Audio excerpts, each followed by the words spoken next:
Donc bonjour à tous. Pour ceux qui ne savent pas, Fabien et moi sont les présidents et vice-présidents de l'AIHEST, qui est l'association des auditeurs de l'IHEST, que vous intégrerez en sortant de votre promotion pour ceux qui sont en ce moment même en formation. Et cette soirée est la première d'un cycle de conférences sur l'intelligence collective. Alors aujourd'hui, vous allez voir, nous allons avoir deux intervenants. Il y aura à nouveau une conférence sur ce thème-là, mais avec un autre angle, normalement le 15 mai, qui donc sera aussi un soir calé sur le cycle national, donc vous serez en formation. Et on vous présentera tout à l'heure le projet dont nous sommes ensemble. Aujourd'hui, donc, il va y avoir cette conférence. Ensuite, elles seront organisées un petit pot juste derrière pour partager, discuter entre toutes promos mélangées sur le thème, sur d'autres thèmes avec nos invités. Et je te passe la parole, Fabien. Donc bonsoir à tous. Je ne vais pas être très long, simplement pour rentrer plus dans le vif du sujet. Donc, nous sommes très heureux ce soir d'accueillir Louis Robert qui va nous présenter un projet aussi original que stimulant.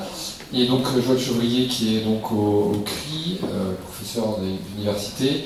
Et donc la thématique dans tout ça que l'on ouvre est autour de la question de l'intelligence collective, qui est une des dimensions et spécificités de l'IHEST, notamment pour articuler sciences et société. Donc on a, comme l'évoquait Audrey, deux sessions sur ce format-là, donc ce soir et le 15 mai. Et à la fin donc, des interventions, on reviendra sur le projet donc, autour de l'intelligence collective auquel vous êtes plus qu'invités à contribuer. Donc pour pas trop déraper sur le timing, je vais laisser la parole aux intervenants. Peut-être un mot voilà, de présentation peut-être de l'un et de l'autre, que je vais peut-être vous laisser vous présenter avant peut-être de démarrer, ou vous démarrez directement, et allons-y. Alors juste un aspect de méthodologie. Donc nos deux intervenants qui vont se présenter et qui vont donc faire une conférence sur ces sujets, pendant qu'ils parlent, je vous inviterai à poser des questions sur ces papiers qui seront à votre disposition. Et on a quelques stylos. Je les ramasserai au fur et à mesure et voilà, on les regroupera par thème de façon à ce que dans la dernière partie, eh bien, je puisse transmettre vos questions regroupées par thème à nos deux intervenants. Voilà la méthodologie que nous allons employer, d'où la présence du panneau sur l'autre côté de la scène. Oui, Robert. Voilà, donc vous êtes vice-président de la fondation Wikimedia. Alors, du coup, je ne sais pas si on m'entend au fond. Donc, moi je suis Louis Robert, je suis vice-président de l'association Wikimedia France, qui n'est pas la fondation Wikimedia, mais du coup, comme ça me permettra de rentrer directement dans le vif du sujet. On m'a invité du coup pour présenter le projet Wikipédia et sa structure interne et ses règles internes. Et remarque préliminaire, moi en intelligence collective, je n'y connais absolument rien. J'ai essayé de donner une coloration intelligence collective avec des petits points de passage dans ma présentation, mais globalement, en fait, ce que je connais, c'est surtout Wikipédia. Donc je vais commencer par un tout petit historique. J'irai très très vite sur la partie historique, donc du coup ne vous inquiétez pas, ça va très très vite. C'est pour quand même qu'on fixe la genèse du projet avant de passer peut-être un petit peu plus de temps sur les règles internes au projet Wikipédia, et puis une petite conclusion à la fin qui ouvrira peut-être des discussions. Donc au niveau historique, il y a un ancêtre au projet Wikipédia, il y en a même deux, c'est Nupedia et Wikipedia.com. Et puis il y a une structure qui a été créée après Wikipédia qui s'appelle la Wikimedia Foundation et les associations locales. Et puis je vous présenterai rapidement aussi Wikipédia aujourd'hui, mais je pense que de toute façon à peu près tout le monde sait ce que c'est, mais c'est juste pour refixer aussi les grandes masses et les chiffres pour appuyer après la discussion. Donc au tout départ, il y a Nupedia qui est une encyclopédie classique en ligne, c'est un projet commercial, c'est Jimmy Wales qui décide de former une encyclopédie mais écrite en ligne pour concurrencer les encyclopédies classiques. Ça c'est en 9 mars 2000, donc c'est très très tôt quand même dans l'histoire d'Internet. Et c'est un cadre éditorial extrêmement classique, c'est une sélection a priori des contributeurs et des contenus, un système de peer review et un comité scientifique qui chapeaute la sélection, les revues, les auteurs, les sujets, extrêmement classique. Et la première chose qu'on constate, c'est que début 2001, c'est-à-dire 9 mois après la création de ce projet en ligne, il y a 20 articles publiés seulement sur Nupedia.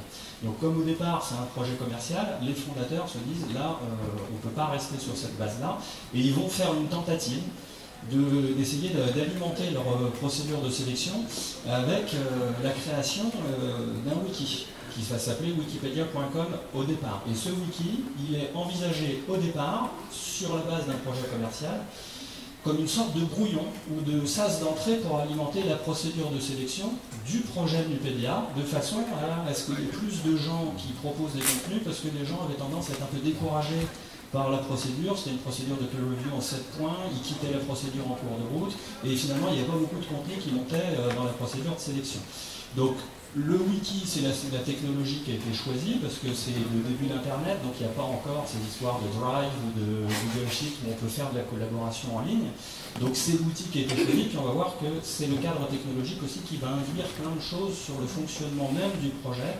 Mais il y a évidemment interaction entre l'intelligence collective et les outils technologiques qu'on a choisis au départ. Et puis, grande différence entre du coup le brouillon, le sas d'entrée à Nupedia et le wiki, c'est qu'il n'y a plus aucun contrôle a priori. Donc on laisse les gens, on leur dit ben voilà, vous avez un truc, vous cliquez sur modifier, vous nous proposez des sujets, vous nous proposez des contenus, on n'ira pas vérifier qui parle, ni qui vous êtes, mais proposez-nous quelque chose, et puis si ça vous intéresse, on fera monter dans la procédure de sélection qui reste le projet commercial Nupedia. Et puis du coup, du fait de ce choix d'un wiki, il y aura une approche qui est incrémentale, réversible et collaborative, et ça c'est juste parce que technologiquement, à l'époque, il n'y avait pas vraiment d'autre chose pour faire du collaboratif que le wiki. Donc c'est pas un choix anticipé de se dire on va choisir un wiki parce que c'est un bon outil, c'est ça se présente à nous, on l'utilise, et on regarde après comment ça marche. Et puis c'est le brouillon qui gagne la partie. C'est-à-dire qu'en janvier 2002, un an après la création de Wikipédia, il y a déjà 18 000 articles en anglais. En mai 2003, il y a 120 000 articles en anglais, 20 000 en allemand, 11 000 en français, et puis il y a des déclinaisons linguistiques qui apparaissent assez rapidement. Et là, Jimmy Wales, qui a fondé le projet Nupedia, se dit bon, ce truc est en train de m'exploser à la figure, c'était pas du tout prévu, j'avais pas anticipé, c'est plus du tout mon projet commercial, je sais que mon projet commercial, il est quasiment mort, il ne survivra pas. Par contre, j'ai mis le doigt sur un truc qui a l'air génial. Il y a un phénomène qui se passe sous mes yeux, qu'est-ce que je fais? Et aussi, deuxième chose, cette masse d'articles-là, ça induit à l'époque, il faut se remettre aussi à l'Internet du début des années 2000, ça commence à être massif en termes de stockage, de bande passante, et donc il se dit, j'ai mis le doigt sur un truc qui a l'air génial, mais d'un autre côté, le projet commercial est mort, comment je vais faire pour pérenniser la structure? Il crée une fondation caritative qui s'appelle la Wikimedia Foundation, qui est destinée à récupérer les marques, les contenus, sanctuariser ce projet qui a l'air émergent et qui lui il trouve fabuleux, et aussi permettre du coup de récupérer des dons et de financer une structure qui commence à coûter de plus en plus cher aussi. Donc ça c'est en juin 2003. En septembre 2003, il décide de fermer Nupedia parce qu'il y avait 25 articles publiés et 150 en attente de publication, à comparer avec ce qu'il y avait déjà en mai 2003 sur Nupedia. Et donc du coup, il se dit, bon, moi, c'est pas ce que j'ai cherché, mais j'ai trouvé quelque chose, a priori. Et puis, petit à petit, la Wikimedia Foundation, qui a récupéré les articles et les marques, va faire passer et évoluer le site de wikipedia.com à wikipedia.org, de façon à bien acter, y compris dans les URL, qu'il y a un changement complet de philosophie, qu'on est passé à quelque chose de collaboratif, gratuit, sans publicité et surtout sans but commercial. On est du coup avec l'apparition de ce brouillon qui a gagné la partie sur le projet commercial. Je fais un petit mot très rapide du coup sur la structure, la coquille qui héberge maintenant Wikipédia, c'est la Wikimedia Foundation. C'est un rôle d'hébergeur sans responsabilité éditoriale, ce qui est ultra classique en termes de plateforme internet. YouTube va vous dire qu'il n'a pas de responsabilité éditoriale non plus, donc c'est vraiment le statut technique, j'héberge les serveurs, je permets aux gens de consulter, mais je n'ai pas de responsabilité dans l'élaboration des contenus, mais ça va être très très important dans l'émergence de la communauté aussi, c'est qu'elle est totalement libre, il n'y a personne qui intervient. La fondation américaine, elle est caritative, à but non lucratif, c'est le chapitre 501, c'est à peu près la loi 1901 en France ou les fondations classiques françaises. Et puis des choses type contenu sans publicité, financement exclusif par les dons et mécénat, et ça aussi, ça va ouvrir une liberté aux contributeurs. Ils ne sont soumis à aucune contrainte, ni actionnariale, ni de publicité, ni de réussite commerciale, ni de tempo ou d'échéance temporelle, et ça va permettre aussi de faire émerger des choses. Très rapidement, du coup, pour savoir qui parle, moi je suis vice-président de Wikimedia France. On est une des structures qui, localement, sur une base géographique, va venir soutenir les projets.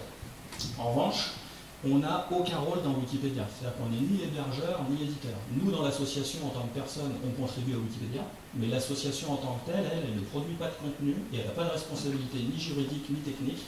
Son rôle principal, c'est du soutien local aux contributeurs, des actions de sensibilisation, de formation, de plaidoyer, faire des conférences pour expliquer un peu la mécanique interne de Wikipédia, mais pas de responsabilité sur les contenus. Notamment au niveau légal, s'il y a des problèmes légaux, ça doit remonter à l'hébergeur, c'est-à-dire à la Wikimedia Foundation, donc pas nous en tant que structure française.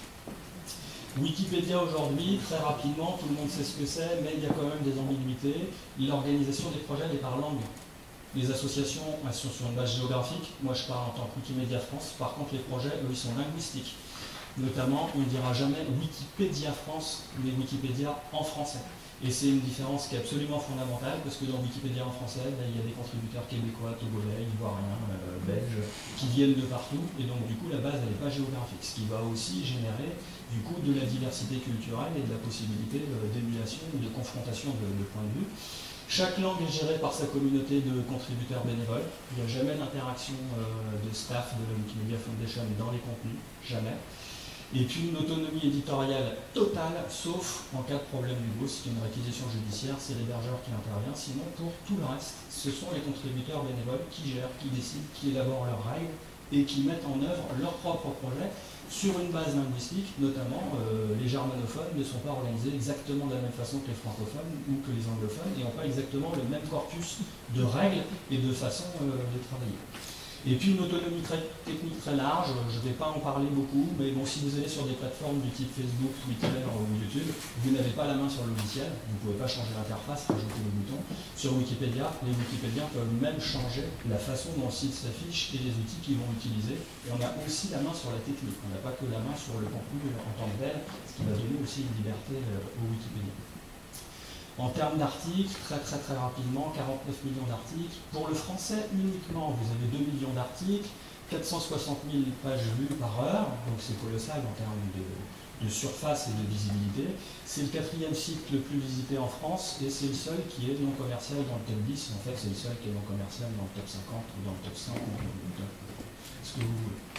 En nombre de contributeurs, c'est là qu'on va pouvoir enclencher un pas sur les dynamiques d'intelligence collective. L'intelligence collective, dans notre cas à nous, elle émerge sur la masse. C'est la sagesse des foules. Comment on fait pour que ça fasse émerger quelque chose de construit sur une base qui est totalement ouverte? Il y a 3 300 000 comptes francophones, il y a 18 000 contributeurs actifs chaque mois qui ont créé un compte et qui font quelque chose dans les 30 jours qui précèdent. Il y a des dizaines de milliers de non-inscrits, parce que Wikipédia, vous pouvez contribuer même si vous n'avez pas de compte. Vous n'êtes pas obligé de vous enregistrer. Donc il y a aussi plein de gens qui font ça. Ils arrivent, ils ont un article, ils cliquent sur modifier, ils font une modification, ils s'en vont. Donc ils existent aussi. Par contre, ils n'ont pas de compte, donc les interactions sont limitées. Et puis il y a 290 articles créés chaque jour, dans la version en français. Tout ça, c'est pour les chiffres juste sur la version en français. Et puis ça fait 700 000 modifications par an. Donc ces chiffres-là, ils sont intéressants. Pourquoi? Parce que quand on va essayer de parler d'intelligence collective peut-être à la suite des exposés, ben, il y a la gestion de cette foule, il y a la gestion de cette masse. Comment on fait pour organiser quelque chose qui ne mène pas à juste du bruit sur des chiffres qui sont aussi gigantesques? Alors, c'est une gageure, au départ c'est pas possible, d'ailleurs personne ne veut anticiper, et c'est pas ce qu'on voulait faire, c'était juste un brouillon, on verra bien ce que ça donne. Moi je vais être extrêmement modeste dans l'exposé que je vous fais ici, dans comment est-ce possible, parce qu'en fait je vous raconte l'histoire à l'envers, maintenant que je sais comment ça a réussi, forcément je vais vous dire, il fallait qu'on fasse ça. La réalité c'est que ça a été une démarche erreur-essai, stochastique, on ne sait pas comment on va faire, et puis finalement petit à petit, ça s'est mis en place. Donc l'ouverture absolument fondamentale. La réussite de Wikipédia, c'est évidemment la quantité d'articles qui est créée, mais c'est pas que ça, c'est aussi l'émulation, la confrontation et la dispersion des tâches. Moi j'ai des connaissances en physique, je vais écrire un article de physique, mais il y en a d'autres qui sont bons en typographie, d'autres en logiciel, d'autres en mise en page, et donc du coup il faut beaucoup de gens pour créer un article. Et puis il y a aussi d'autres choses, c'est qu'on s'aperçoit que la qualité des articles, elle augmente presque proportionnellement à la diversité des contributeurs et au nombre de contributeurs différents qui interviennent. Donc du coup, on est obligé d'être ouvert. Si on se referme, notre projet est mort. Donc il faut qu'on fonctionne là-dessus. Ouvrir quelque chose, c'est intéressant à partir du moment où il y a des gens qui veulent rentrer. Or, écrire une encyclopédie, eh ben, ça complexe plein de gens. On ne se sent pas légitime, on ne se sent pas autorisé à le faire, donc il faut créer la désinhibition aussi. Par la simplicité, l'égalitarisme et la dépersonnalisation. On essaye de mettre les égos et les personnalités des gens de côté, de façon à ce que, bizarrement, ils se sentent encore plus légitimes, alors que peut-être, dans l'encyclopédie classique, c'est plutôt le CV ou la carte de visite qui va faire la possibilité d'entrer dans le système. Ensuite, il y aura une étape d'autonomisation. C'est le seul terme que j'ai trouvé en français qui correspond à peu près à ce que les Américains appellent l'empowerment, c'est-à-dire comment on fait pour que les gens se sentent légitimes avec leur propre autorité de contrôle et saisir les outils qu'on leur fournit pour devenir acteurs de leur propre projet. Et puis il y aura évidemment, et ça c'est peut-être la chose qui est la moins connue et la moins perçue par le public, c'est qu'il y a un renvoi permanent aux règles et aux procédures. Parce qu'il y a des non-dits, beaucoup de non-dits, puis il y a aussi beaucoup d'idées fantasmées. Wikipédia, c'est portes ouvertes, donc on peut faire absolument n'importe quoi. Or, derrière, il y a toute une architecture de règles et de procédures. Donc, je vous expliquerai, Wikipédia est un projet, les principes fondateurs. Il y aura le principe central, la neutralité de point de vue, sur lequel j'essaierai de passer un petit peu de temps, parce que c'est vraiment la colonne vertébrale du projet. Et puis, des mots aussi sur la gouvernance, évidemment. Donc, de façon un petit peu provocatrice, Wikipédia n'est pas une encyclopédie. Wikipédia, c'est un projet d'encyclopédie. C'est un brouillon, ça restera toujours un brouillon, c'est perpétuellement admis par la communauté et c'est écrit de façon collaborative et incrémentale. On ne délivre pas un produit fini. Il faut accepter que n'importe qui puisse rentrer et le modifier à n'importe quel moment, c'est pareil sur l'ouverture. Donc, ça ne sera jamais une encyclopédie, ça restera perpétuellement un projet. Les autres intérêts, c'est qu'on ne peut rien casser. Tout est archivé, tout est réversible, c'est un brouillon, il y a un historique qui va tout stocker, donc du coup, venez, contribuez, modifiez des choses. De toute façon, si vous faites une bêtise, en un clic, on reviendra à la version d'avant.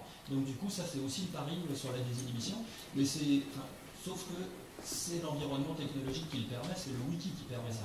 Et ça, c'est un choix qui a été fait un peu au hasard au départ.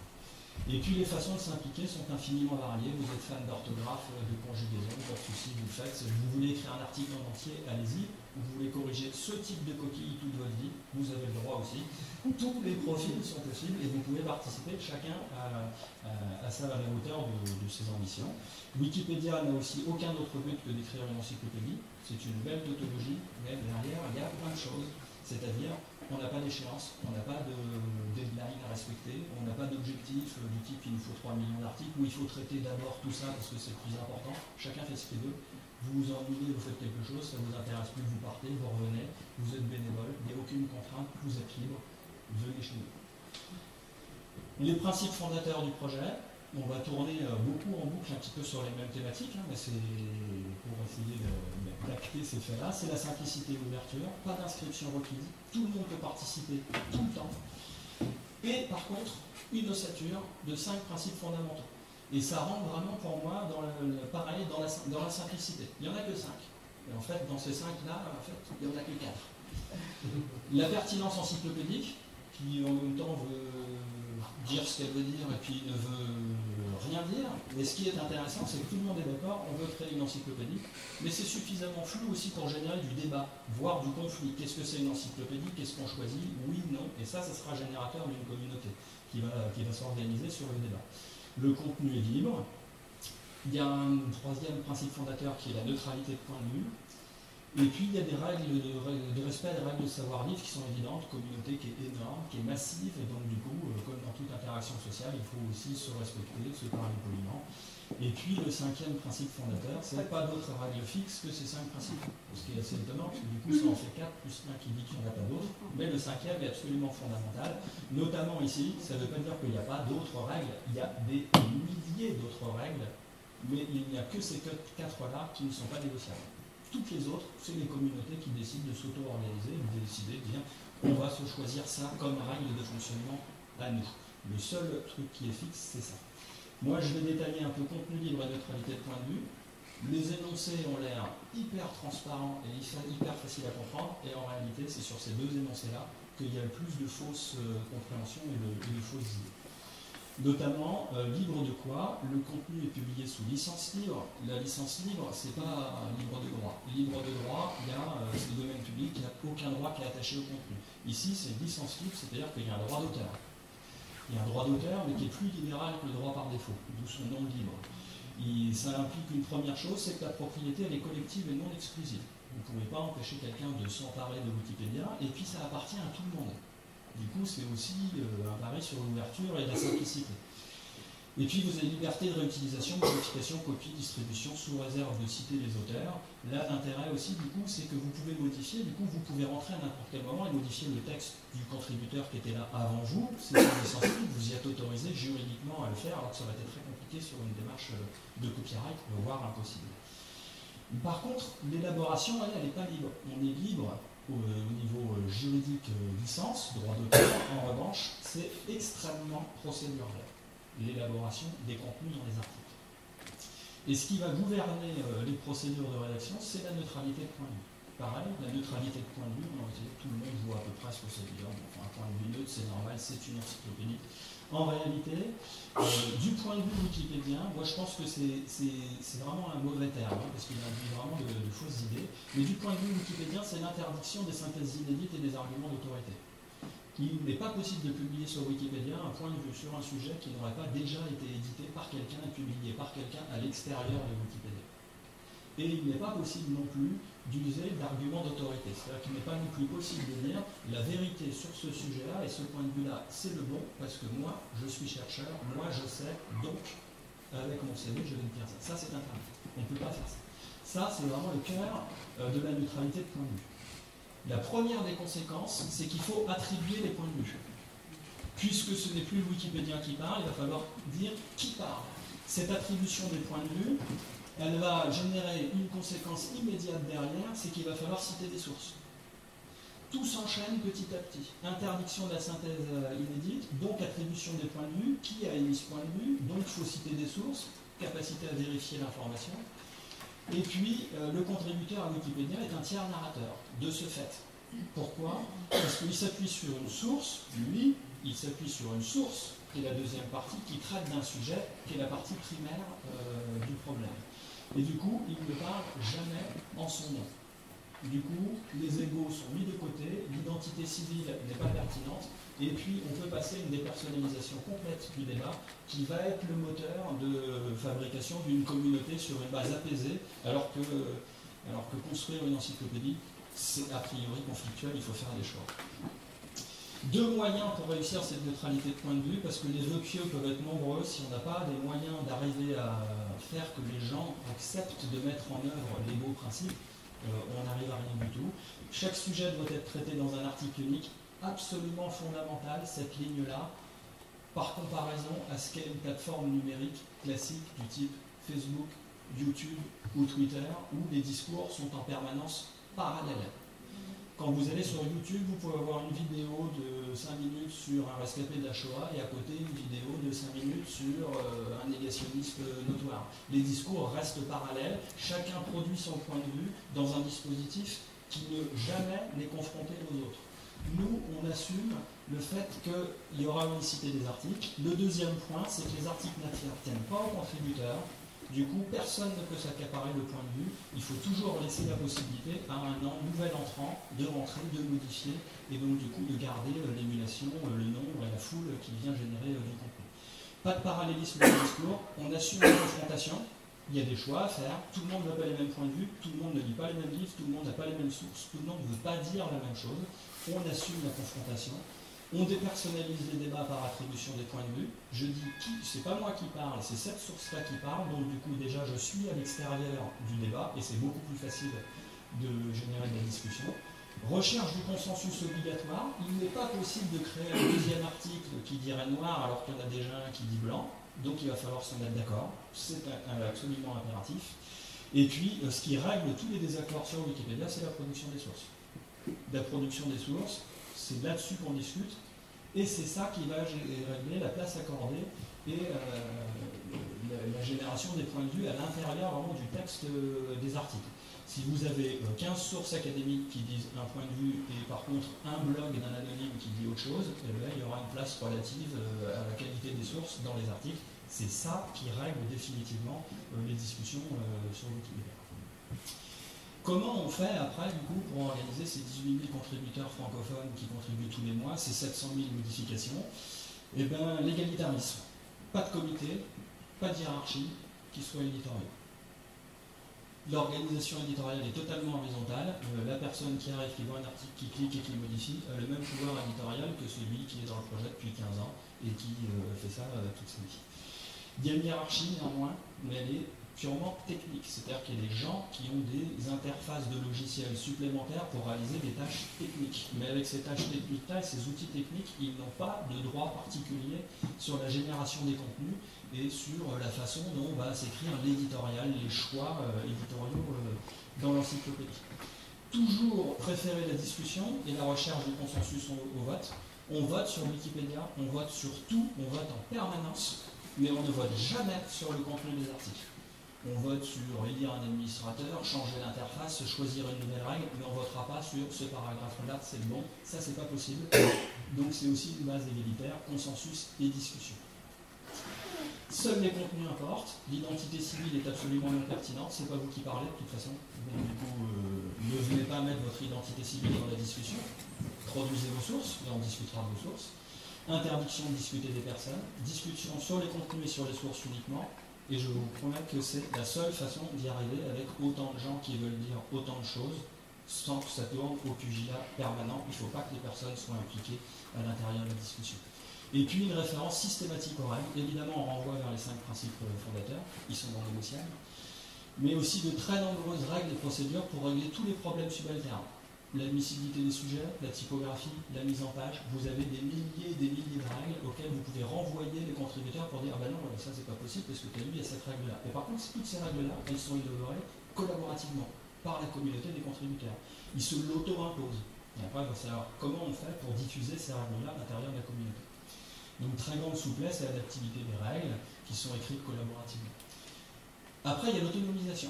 Il faut que les gens s'emparent du projet et en fassent quelque chose, ils se sentent acteurs, il faut que tout le monde se sente légitime à aller modérer, mais c'est une modération qui est a posteriori, on ne ferme pas, on dit d'abord produisez quelque chose et éventuellement après on vous dira si c'est bon ou pas.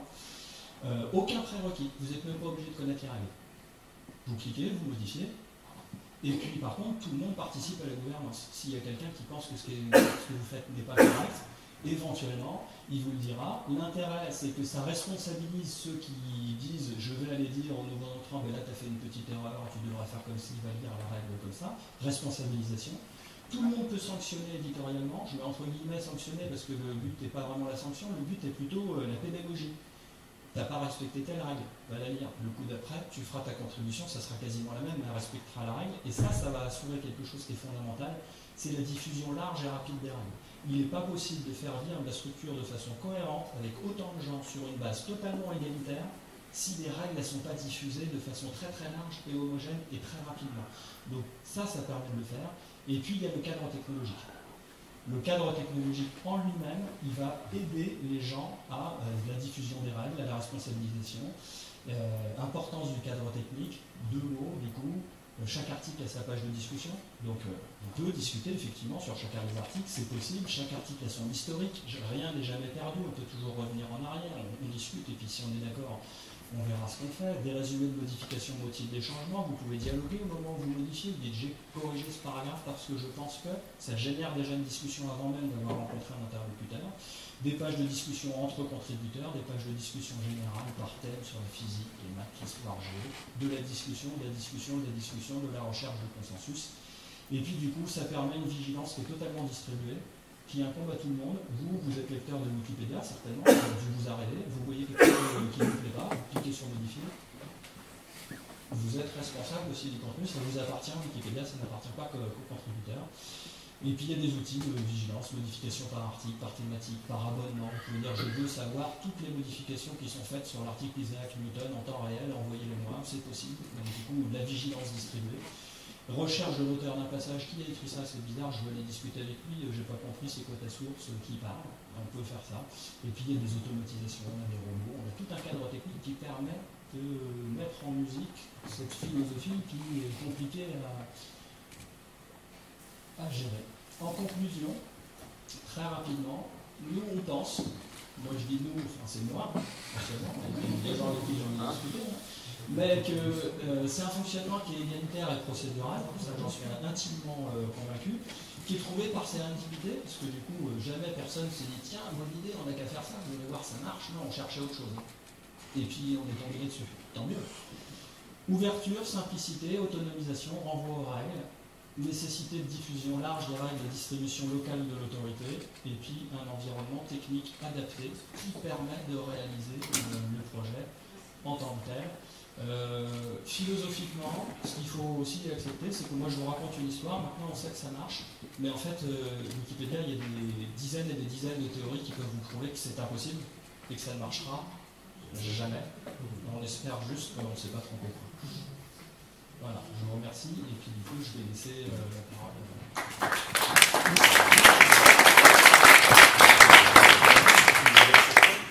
Merci beaucoup. Est-ce que quelques personnes veulent des cartons verts pour poser quelques questions? Non, il n'y a pas de carton rouge, on regarde les choses de façon positive.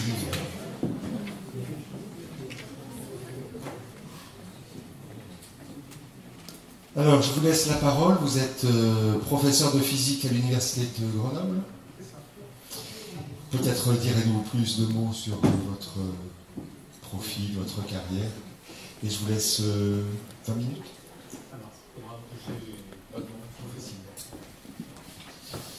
Bien, bonsoir à tous. Merci beaucoup. Je ne sais pas si je traduis les sentiments généraux, mais j'ai beaucoup appris et on s'était dit quand on s'est rencontrés juste avant qu'il y aurait des résonances entre nos deux présentations. Je confirme, je vais essayer de souligner les résonances au fil du temps. Finalement, la première résonance, c'est que je crois que ce que je fais aujourd'hui n'est possible que parce que, je vais essayer de dire ça à un moment donné, n'est possible que parce qu'il y a des sites et des environnements comme Wikipédia. Alors, je vais dire ça. Donc, je m'appelle Joël Chevrier, je suis professeur à l'Université Grenoble-Alpes, donc j'ai des Grenoblois juste devant moi, avec lesquels j'ai travaillé. Nous avons été dans la même équipe présidentielle, Georges et moi. Donc. Je suis aussi en délégation actuellement à l'Université Paris-Descartes, ce qui veut dire que je passe donc une partie de mon temps à Grenoble, une partie de mon temps à l'Université Paris-Descartes, et quand je suis à l'Université Paris-Descartes, je suis plus précisément au Centre de recherche interdisciplinaire, le CRI, Paris, qui a été fondé donc par François Talley et Ariel Lindner. Donc je travaille avec eux depuis maintenant 3 ans et finalement de plus en plus avec eux.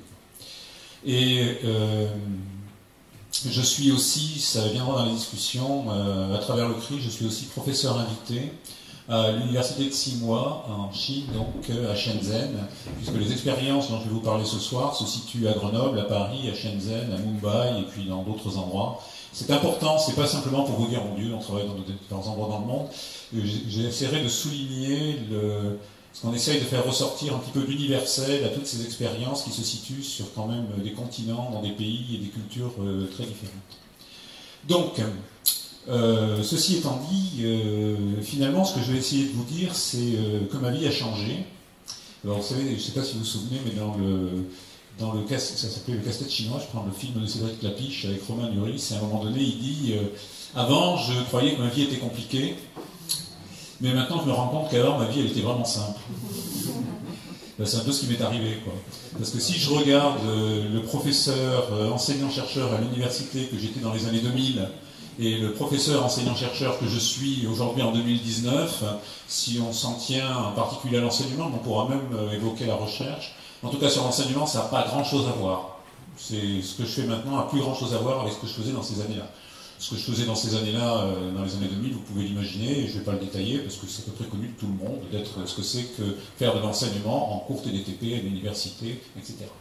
Alors que s'est-il passé finalement entre 2000 et 2019 ? Ben, il y a Wikipédia qui est sorti, Et le Wikipédia, ça signifie que l'accès à la connaissance pour en faire des savoirs vient de changer. C'est plus la même chose. On est dans le quartier, donc on a l'Institut Pierre-Gilles de Gênes, et moi je me souviens, je suis physicien, et marqué, donc ma génération est fortement marquée par Pierre-Gilles de Gênes, qui signalait le syndrome de la pile de livres. Et en disant finalement, on peut tous d'ailleurs, j'imagine, dans toutes les disciplines, on est marqué par les livres que nous avons utilisés au niveau, en gros, de ce qui est le master et la thèse, pour ceux qui font une thèse. Et en fait, en général, on ne se défait jamais de cette pile de livres, quoi. Et aujourd'hui, par contre, on peut collectivement, seul c'est compliqué, mais collectivement, on va pouvoir se défaire de la pile de livres, je crois. Alors, finalement, si ma vie a changé, en tout cas en ce qui me concerne, c'est pas tellement que je l'ai choisi, en fait. C'est qu'à un moment donné, donc, les dates marquantes, la création de Wikipédia, c'est 2000, ouais. Et j'ai mon smartphone qui est là, mais la keynote dans laquelle Steve Jobs présente l'iPhone, c'est 2007. Donc ça nous fait 3 milliards à peu près d'appareils qui sont répandus sur Terre en 10 ans. Je crois qu'on n'a jamais vu ça dans toute l'histoire de l'humanité. Et pour les enseignants, en particulier, et donc, puisque c'est notre standard, normalement c'est l'intelligence, on essaie de la faire collective, donc, ça fait un changement brutal. Pour un professeur de physique, j'ai commencé par faire la partie facile. Donc la partie facile, c'est de prendre un smartphone et de la regarder comme un physicien. Donc ça, c'est la partie facile et qui n'est pas très liée à l'intelligence collective. Ça veut dire que c'est bourré de capteurs. Ces capteurs, ça fait un laboratoire physique qui est juste merveilleux. Et la première conséquence que ça a, c'est que vous commencez à dire à vos étudiants, tu as des expériences à la maison, et que vous vous dites, je vais faire un laboratoire qui est partout. Donc, c'est déjà un grand changement. Changement important. Le deuxième changement, c'est peut-être, vous avez entendu parler d'Alain Schul, qui est actuellement le directeur délégué du CNRS et qui était professeur, enfin qui est toujours d'ailleurs, professeur à l'Université Grenoble-Alpes. Et Alain, donc à un moment donné, lui aussi, je crois que la vie a changé, parce qu'il faisait son cours, donc c'est une expérience que tout le monde connaît, il n'en a pas l'exclusivité, mais je me souviens, parce qu'il revient, on buvait le café ensemble, il me fait, là quand même, alors il avait une rangée de PC en face de lui, et le premier au bord, comme ça, se retourne et dit aux autres, vous savez, ce qu'il dit, c'est pas bête quand même. Et c'est pas faux. Et il fait, bon, là, c'est plus comme avant quand même. Hein. Oui, et il y a aussi, si vous reprenez, et ça quand même, ça m'avait un petit peu, je me dis quand même, comment il voit ça, il doit être, donc Michel Serres, il doit continuer à enseigner, j'imagine, ce sont des petites poussettes, et il y a cette expérience que moi j'ai faite à l'envers. Un jour, il n'y a pas si longtemps que ça, peut-être 2-3 ans, j'ai fait un cours, et dans ce cours, les mouches volaient. Et ça m'a perturbé beaucoup. Et au début, d'ailleurs, je me suis dit, j'en faisais le cours, puis vous savez qu'on fait le cours, c'était un cours au tableau, tout ça, tranquille comme d'habitude, quoi, la routine. Et je me dis, il y a un truc qui ne va pas dans ce cours, c'est pas bien, je ne comprends pas ce qui se passe. Et au bout de 20 minutes, je commence à réaliser ce qui se passait, c'est qu'il n'y avait pas de bruit. Ce cours était absolument silencieux. Je me dis, ouais, ça fait vraiment longtemps que j'ai pas eu un cours dans lequel il n'y a aucun bruit. Le public du cours, c'était des profs. Parce que quand vous êtes avec des étudiants, même si vous êtes très bon, on le sait, c'est ce que décrit Michel Serres, au cours des années, le bruit est monté. Alors pourquoi le bruit est monté? Ben ça, c'est à cause de Wikipédia, entre autres. Ça signifie que si vous faites un cours classique sur un sujet absolument classique, qui est archivé, documenté, etc., les sources en ligne, surtout si ce jour-là vous avez un peu un rhume, vous n'êtes pas en forme et que votre cours n'est pas au top, les étudiants vont dire « Bon, je crois qu'on ira le voir un peu ailleurs ». Je crois profondément ça. Donc, dans ce même temps aussi, et particulièrement du côté des sciences, les outils numériques, les outils pour faire des sciences, sortent des laboratoires. Si vous allez dans un des Fab Labs pas trop loin d'ici, vous allez trouver des outils qu'on ne trouve que dans le laboratoire physique qui est en face. Il y a ce qui s'appelle un outil qui est une découpe laser, qui est utilisé par des enfants de 10 ans aujourd'hui. Ben, la découpe laser, c'est un laser de puissance qui envoie quelque chose comme plusieurs centaines de watts sur 1 mm².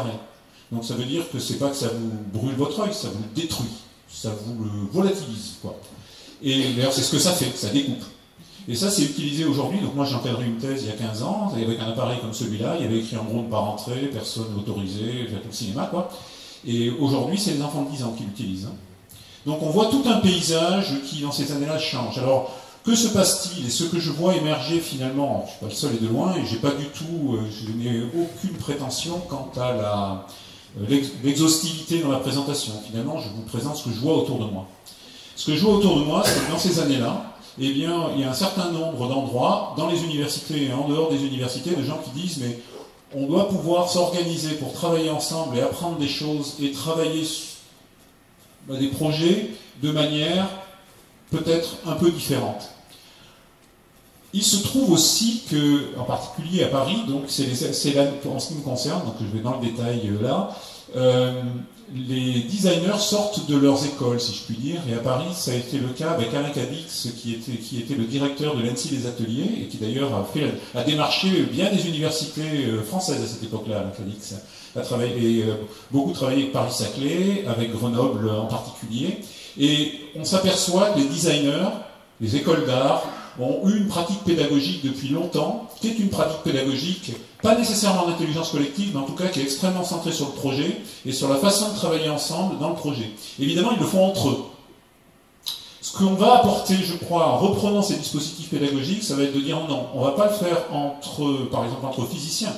On va le faire tout d'un coup en se disant, mais ça peut-être, ça nous offre la possibilité. Donc, ce que vous mentionnez, finalement, c'est la possibilité technologique, le cadre technologique, dans ses ouvertures et dans ses contraintes.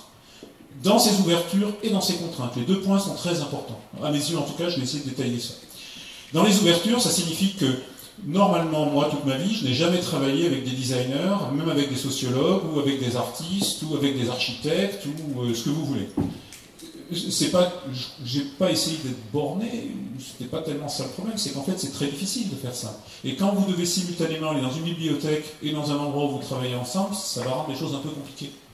Bon là aujourd'hui, pour bien des aspects, l'accès à la connaissance, changer ça, ça veut dire que tout d'un coup, eh bien, sur n'importe quel sujet, vous allez récupérer ça. C'est une banalité, mais c'est quand même quelque chose d'important. Donc comment on s'est organisé? Donc moi c'est finalement l'enseignement que je fais à Grenoble, l'enseignement que je fais au CRI, l'enseignement que je fais à Shenzhen, avec Vaibhav Chabrav qui organise, qui s'appelle la Steam School à Mumbai, c'est ce que je vois aussi chez lui. On va pouvoir aussi élargir, je pense que typiquement ce que fait Isabelle Allégret à Grenoble il faudrait qu'on en discute plus, mais commence à ressembler à ça. Des gens comme Valérie Chanal aussi, dans un programme qui s'appelle Promising à Grenoble, font des choses qui sont extrêmement proches de ça, et si on fait le tour des universités françaises et européennes et dans le monde, on va commencer à trouver des choses qui sont comme ça. Alors qu'est-ce qu'on fait ? Eh bien, et sans se concerter, et on commence tous à peu près à se mettre en réseau et à discuter, parce que cette question de la connaissance et cette question du réseau et des échanges est importante. Qu'est-ce qu'on fait tous ? Ben, on fait visiblement, je crois que le projet que vous allez discuter en fin de soirée, comment ça ressemblait beaucoup à ça. C'est-à-dire que on met des gens ensemble pendant une semaine ou pendant 15 jours, dans un même endroit, donc on se rejoue la tragédie, hein, on se refait l'unité de lieu, de temps et d'action. Hein, et on se met au même endroit, les personnes ensemble, des personnes très différentes. Ça signifie que typiquement quand on va dans le jargon universitaire, on va prendre depuis la licence première année jusqu'au master toute discipline de l'université possible. Et puis quand on peut rajouter les gens qui ne sont pas traditionnellement dans l'université, en tout cas dans le contexte français, que sont les designers, les artistes et les architectes, on va aussi les ramener. Et on va donc mettre des étudiants, mais aussi des mentors. Alors, on ne sait plus comment s'appeler là. Moi, comme professeur, je ne sais pas comment m'appeler. Je peux essayer d'argumenter la raison pour laquelle je ne sais plus comment me nommer. C'est parce que finalement, ce qu'on est en train de dire ici, c'est quand je me mets dans un temps contraint. Il y a un lundi matin et un vendredi soir. Et je ne me laisse pas le choix. Il y a aussi le fait qu'on va donc travailler sur des projets qu'on va faire émerger. Et ces projets, on va toujours faire en sorte qu'il y ait quelque chose de non négociable dans le projet. Pour un physicien expérimentateur qui travaille par exemple avec des designers ou des artistes, on va faire quelque chose de tangible, quelque chose de réel, quelque chose qui va nous résister.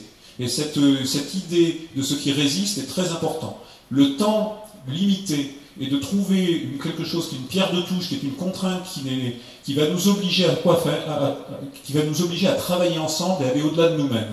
Donc l'intelligence collective, à mon sens, elle est dans ce système de contraintes qui fait qu'on se met là-dedans et on n'a pas le choix.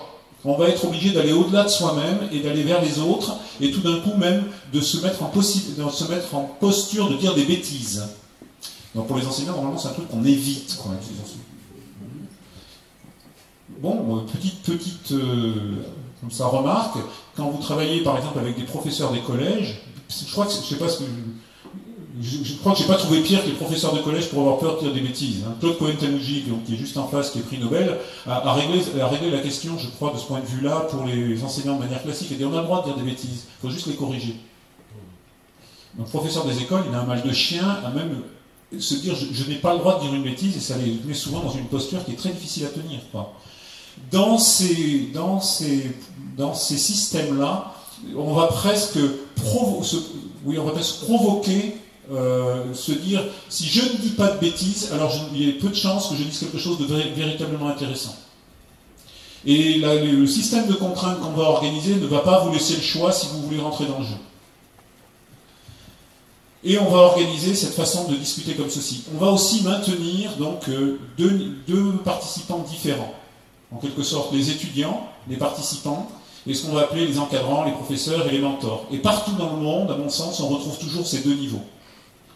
Quelquefois, moi j'ai travaillé avec des gens qui étaient encadrants, mentors, etc., qui étaient en Master 2, et qui étaient en train de travailler avec des gens qui étaient sur des projets qui étaient en Master 1. Hein. C'est pas, quelquefois, la différence entre les deux n'est pas si considérable que ça. Hein. Mais en tout cas, on va distinguer les deux. Et on va distinguer les deux parce que finalement, ceux qui vont se mettre un tout petit peu en dehors, c'est ceux qui vont accompagner les groupes projets et qui vont relâcher quand même de temps en temps cette contrainte, ou qui vont permettre de dézoomer, de venir prendre un peu de la hauteur et de se mettre dans une perspective et puis d'échanger avec les autres groupes. Donc, cette idée d'organiser un système de contraintes est quelque chose de très fort. C'est un gros changement pour des gens comme moi. Hein. Normalement, le système de contraintes, c'est moi. Quand je suis professeur, c'est moi qui décide des horloges. C'est moi qui décide du sujet. C'est moi qui décide des connaissances. C'est moi qui décide du timing. C'est moi qui décide de l'évaluation. Là, quand je participe à cet échange-là, où on se met à travailler ensemble et où on est dans cette interdisciplinarité la plus large possible et qu'on vient utiliser à travers ce système de contraintes, alors je me mets moi-même, je suis rarement participant dans un projet donné, mais je viens donc accompagner les gens qui travaillent sur le projet et je suis moi-même immergé dans le système de contraintes. Hein. Je ne peux pas m'en extraire. Et on va choisir par exemple ce qu'on retient, qui pour moi est assez perturbant, c'est que les modes de production de ces ateliers, de ces semaines passées, la reconnaissance qu'on peut en avoir, c'est toujours des présentations devant un public le plus large possible. Alors, qu'est-ce qu'il y a de nouveau là-dedans finalement? Qu'est-ce qui a rendu possible ça? Eh bien, c'est peut-être la première fois de ma vie, quand j'ai commencé à faire ça, que j'ai entendu, c'était de la part d'Annie Jantès, qui est au Mines Télécom et qui est quelqu'un des sciences de gestion, et qui me parlait, et j'avais un peu de mal à comprendre ça, qui me parlait des non-savoirs. Les savoirs, j'avais l'impression de savoir un petit peu quand même. Au fil du temps, on s'habitue, quoi. Mais les non-savoirs, j'avais un peu de mal. Alors, il faudra vérifier auprès d'Annie si j'ai bien compris ce qu'elle m'a expliqué, et qu'elle essayait de présenter finalement cette idée que je dois pouvoir m'exprimer sur les sujets que je ne connais pas. Normalement, on ne fait pas ça. C'est un peu ce que je suis en train de faire là, mais normalement, on ne fait pas ça. Parce que, notamment quand on est enseignant, on évite ce genre de trucs, quoi. Là, c'est un petit peu le contraire. Si je ne parle que de ce que je connais, alors je me mets dans une posture d'expert. Et si je me mets dans une posture d'expert, il y a un souci. Je me souviens d'un groupe projet, on était à Shenzhen, et ils travaillaient sur la détection des métaux lourds dans l'eau. Bon, très bien. Il y avait un chimiste dans le groupe. On a cru qu'on s'en sortait jamais. Hein. On a réellement cru qu'on s'en sortait jamais. Quand vous abordez une question sur les métaux lourds, et que vous êtes en train de travailler ça, donc c'était en Chine, il n'y a pas que le problème de la détection. Il y a le problème, si vous arrivez à détecter ça, qu'est-ce que vous allez faire de vos données? Comment vous allez travailler sur une communauté? C'est par exemple un très beau projet qui a été fait par l'Institut Pasteur dans une liaison, typiquement ce genre d'atelier. Donc l'Institut Pasteur est extrêmement actif dans ce domaine-là et organise, notamment dans le cadre des grands concours internationaux qui sont IGEM. Je ne sais pas si vous avez entendu parler de ce grand concours qui est organisé par le MIT, qui en fait organise pratiquement sur la planète entière des gens qui vont travailler dans ce mode projet. Et qui après vont participer à une espèce d'olympiade de ces grands projets. Eh bien, ce que l'on voit, c'est que si vous avez... C'est très intéressant, on travaille dans des systèmes ouverts. Donc dans des systèmes ouverts, ça signifie que, bien entendu, la question de la pertinence de la connaissance, la question de la validité, de la mobilisation des connaissances qui sont adaptées à votre projet, de leur mise en œuvre, est quelque chose d'important. Je suis un physicien, je suis un scientifique, on est dans le milieu universitaire, et donc la question de la pertinence, de la validité et de l'acquisition des connaissances est une question centrale. Donc avoir recours à un expert, on travaille dans un système ouvert. D'habitude, quand je fais cours, je suis plutôt dans un système fermé. Là, on va travailler dans un système ouvert, c'est-à-dire qu'on va avoir des mails et des échanges qui vont partir un peu de partout, où les gens vont dire j'ai besoin de trouver. Alors quand on est en particulier dans des universités ou dans des endroits comme Paris, déjà quand on fait le cercle des collègues qui sont autour et des gens qui sont là, on trouve du monde quand même. Et les gens répondent.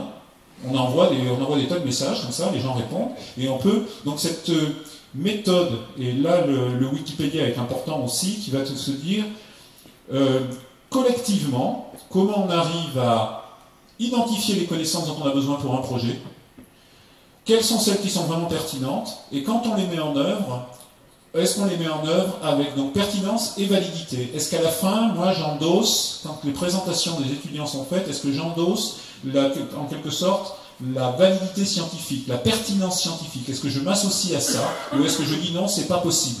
Je donne un exemple. En Chine, on a eu des étudiants très divers et qui me font nous, on va faire un système d'intelligence artificielle, machine learning, la routine, et qui font, on va s'intéresser à la détection des pathologies par l'analyse de la langue. Alors je fais, oui, ben moi je suis un Européen, français, tout ça, donc l'analyse de la langue, je sais bien qu'on tire la langue, je sais pas ce que tu en dirais, Georges, je me dis, et donc je dis, pas sûr, on discute, etc. On était plusieurs, les participants, les mentors, etc. Et on ne fait pas sûr. Et puis à la fin, ils font bon, mais après tout, on peut le faire, et puis on peut presque se lancer dans une espèce d'expérimentation et de voir si ça a une pertinence. Après tout, on peut essayer de voir ce que le système auquel on va apprendre à travailler sur l'identification de la langue va nous sortir. Ça devient une espèce de processus expérimental et pas une déclaration, quoi. C'est pas, on va pas dire c'est sûr que ça marche ou c'est comme ça qu'il faut le faire. Non, ça devient presque un processus expérimental. Donc, les leçons dans tout ça et qui ont fait que ma vie a changé en tant qu'enseignant, c'est que je ne prétends pas, puisque là les minutes ont passé, il m'en restait 5, il y a quelque chose comme 3 ou 4 minutes, je ne prétends pas qu'on soit arrivé aujourd'hui à quelque chose que l'on puisse présenter comme étant une méthode établie. Loin de là. On a plutôt identifié quels étaient un tout petit peu le champ expérimental dans lequel on était. Quels étaient quand on fait ces ateliers, quand on fait ces workshops, on a même des gens qui sont en thèse là-dessus et qui documentent et qui regardent ce que l'on est en train de faire et qui essayent d'en faire sortir l'intérêt. La première chose, par exemple, qu'on va voir, c'est que en fonction des sensibilités, en fonction des endroits où vous vous trouvez, en fonction des cultures et en fonction des traditions ou des habitudes universitaires, eh bien vous allez trouver des gens qui sont des fanats du design thinking. Les gens comme moi vont dire non, moi non merci. On va plutôt se rapprocher de quelque chose qui sera beaucoup plus lié à l'expérimental et dans lequel, par exemple, je vais rencontrer les designers de ce point de vue-là. En fait, à la fin, on s'aperçoit que ça n'a pas beaucoup d'importance. C'est pas ça qui est déterminant. La façon que vous avez de vous organiser dans la journée n'est pas non plus très déterminant. Ce qui est déterminant, nous semble-t-il, mais c'est une proposition, et c'est ce qu'on est en train d'essayer de valider, c'est ces systèmes de contraintes. C'est comment tout d'un coup, de manière volontaire et dans une association des personnes qui viennent collaborer ensemble au-delà de leurs limites, au-delà, vous savez, le mot classique là-dedans, ça va être le silo. Comment moi, physicien, je viens regarder un petit peu comment les autres travaillent et comment je vais pouvoir partager aujourd'hui là-dessus. En fait, compte tenu des outils dont on dispose et qui étaient pour beaucoup, enfin, des outils comme Wikipédia sont très importants, alors on s'aperçoit qu'on peut aller assez vite au-delà de ces connaissances en restant, je crois, pertinent ou en tout cas en faisant une proposition. Ça reste une proposition, c'est un peu ce qu'on a vu avec Wikipédia en disant, moi j'ai travaillé pendant une semaine on a eu un projet qui impliquait de la psychologie. Dans le groupe qui était là et dans tout le workshop, personne n'était psychologue et il n'y avait aucune connaissance de psychologie. Alors comment on fait dans ce cas-là pour ne pas dire des bêtises? On va regarder Wikipédia, on va regarder des choses en disant, bon, c'est peut-être pas très solide ça, ce qu'on va proposer là, mais on va se caler sur des choses qui sont quand même un peu fondamentales, un peu basiques, peut-être un peu sommaires, un peu élémentaires, mais en tout cas qui vont nous permettre de nourrir notre projet avec quelque chose qui soit reconnu et donc qui nous semble que c'est sourcé, ce qu'on reconnaissait dans Wikipédia. Et une fois qu'on a fait ça, alors par-dessus, on va pouvoir construire le projet. Ça restera une proposition. Ça restera une proposition de quelques personnes, mais qui après est offerte. Et donc on voit que toutes ces initiatives sont en train de se constituer en réseau. Pour se constituer en réseau, elles se construisent souvent à travers des grands concours internationaux. Donc sur des sujets, donc iGEM, ça sortait de la biologie synthétique, beaucoup. Donc ça c'est le MIT qui a organisé ça, et vous pouvez compter, je crois à Grenoble, il y a plusieurs groupes qui travaillent dessus, toutes les grandes écoles parisiennes travaillent dessus, les universités, vous avez des concours, des réponses tous les ans d'équipes qui travaillent une année entière en mode projet extrêmement interdisciplinaire. Donc Pasteur, par exemple, ça travaille avec l'ENSI des ateliers, le SPCI, l'Université Paris-Descartes, d'autres grandes écoles, et on va retrouver ces aspects interdisciplinaires extrêmement forts et des gens qui se mettent dans ce que je viens de décrire. Je l'ai décrit pour une semaine, mais là c'est sur une année complète. Et avec des investissements au plan personnel et collectif qui sont extrêmement forts. Hein. Et toutes les contraintes tout ce système de contraintes que je viens de décrire, en fait, vous pourriez demander à mon collègue Marc Santolini, qui est aussi au CRI, et qui étudie maintenant ce fonctionnement en réseau, et la façon dont on vient construire ces systèmes de connaissances et d'intelligence à travers des réseaux qui sont des réseaux mondiaux, et comment on les organise. Voilà. Donc je pense que j'en ai terminé, et c'est à peu près l'expérience que je pouvais partager avec vous, mais tous les feedbacks sont bienvenus. Hein.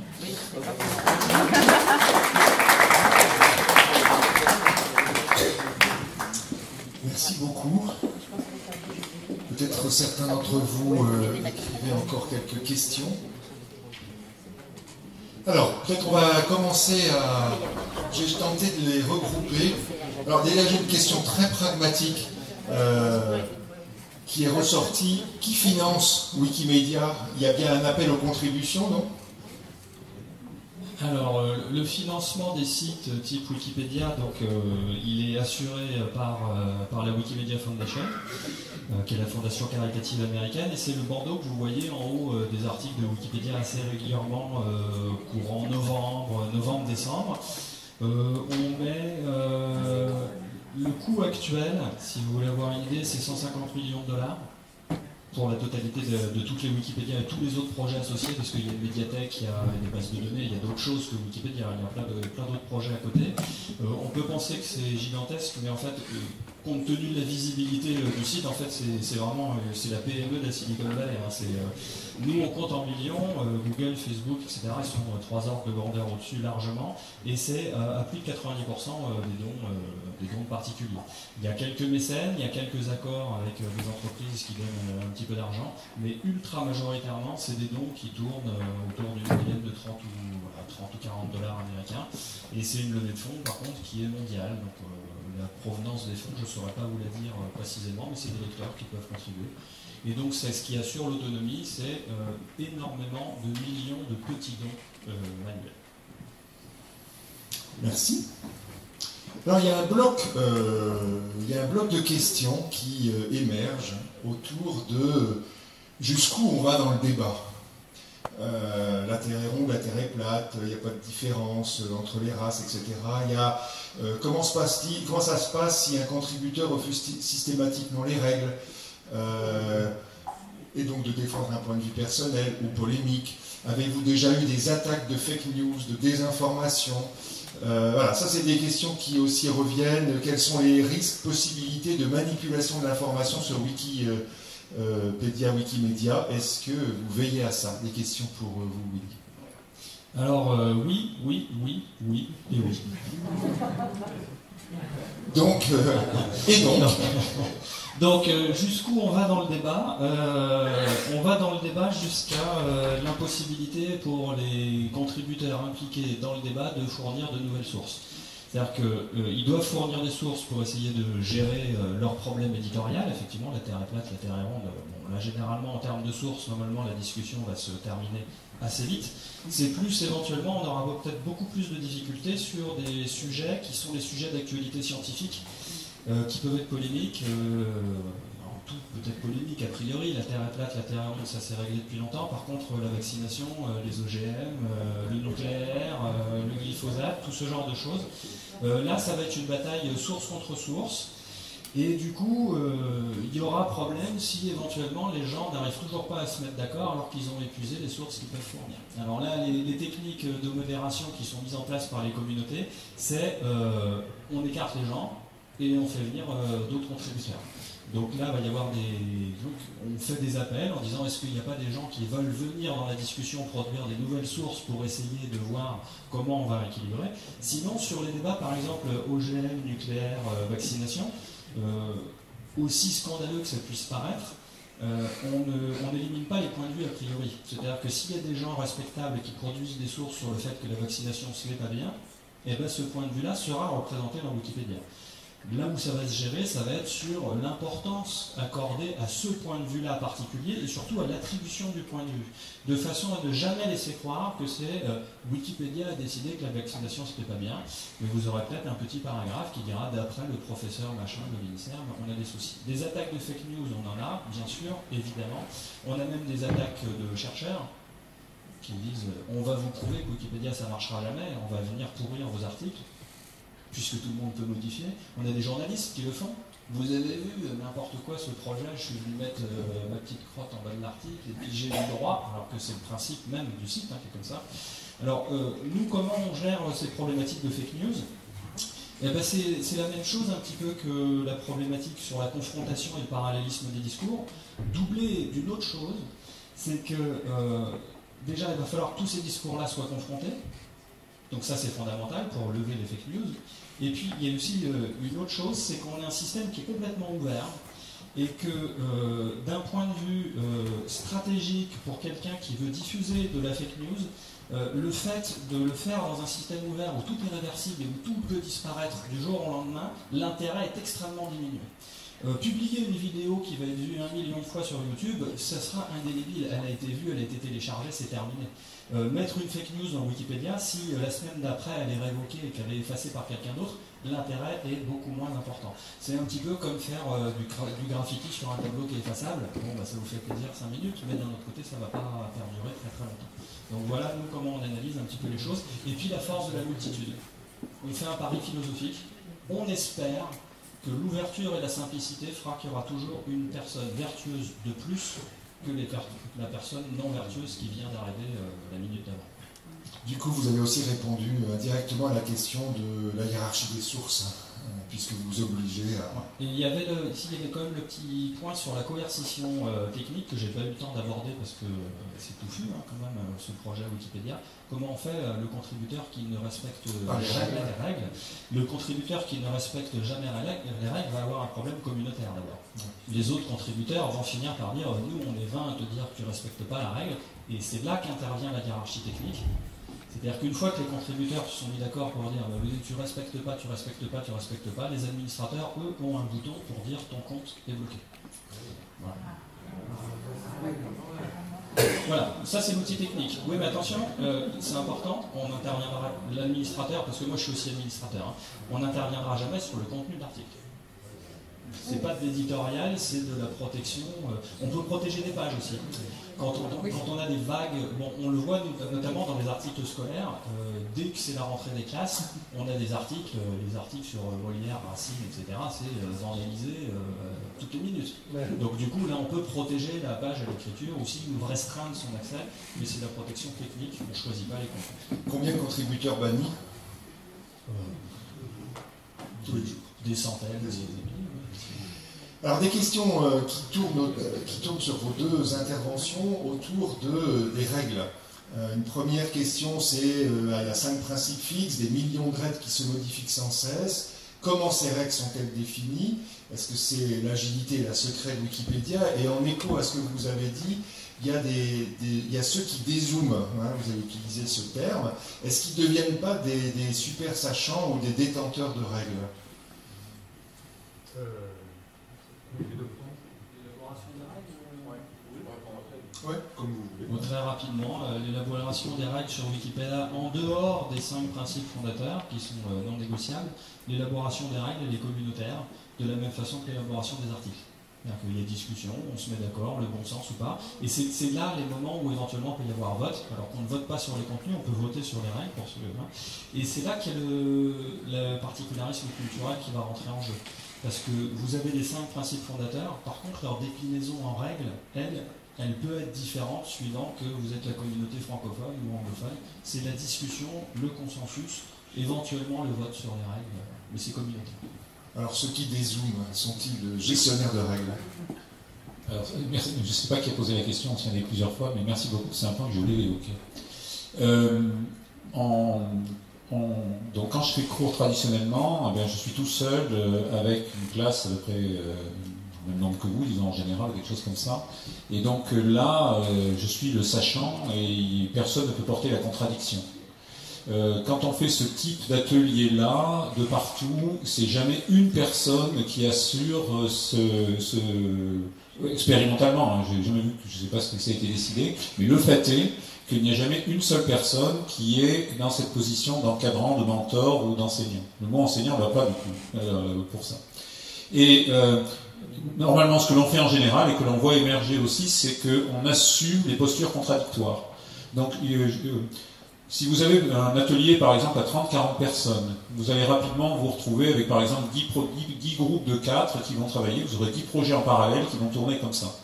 Les gens qui sont sur leur projet, les 4 vont tout le temps travailler ensemble. Bien entendu, on fera des mises en commun en fin de journée en général ou des choses comme ça pour partager et voir un petit peu ce que les autres groupes font de tellement bien et de tellement intéressant et avoir ces croisements-là.